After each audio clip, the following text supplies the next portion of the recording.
Carl Tamayo, mainit sa Korea.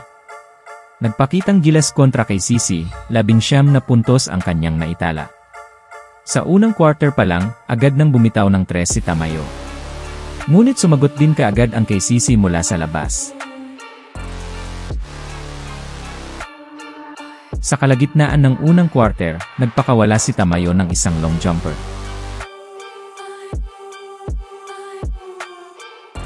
Samantala, sinubukan ng isang player ng kay Sisi na makakuha ng fall, pumasok man ang tira pero walang tawag mula sa referee. Sa second quarter, under 6 minutes, nag-showtime ang import ng kay Sisi matapos ang isang steal. Halos maubusan na ng shot clock ang LG, pero agad na nahanap ng kanilang import si Tamayo.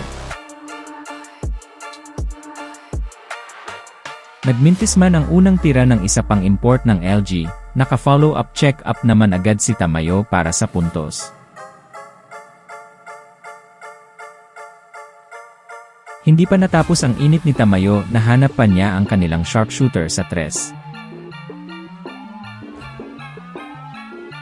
Bumawi naman ang kay Sisi sa isang fake na sinundan ng 3. Sa opensa, binangga pa ni Tamayo ang import ng kay Sisi, na nagpapakita ng kanyang intensity sa laro. Muling pumukol ng 3 ang ace player ng kay Sisi, pero hindi nagpatinag ang LG. Isang fast break ang naibigay ng kakampi kay Tamayo para palubuhin ang lamang sa 72-51, pabor sa LG Seekers. Halos magmintis pa ang tira ng LG sa ilalim, pero naisalba pa rin nila ang possession.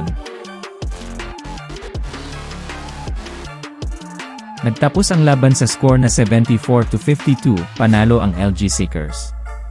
19 na puntos, 4 na rebound, 5 assists, at 3 steal ang ginawa ni Carl Tamayo.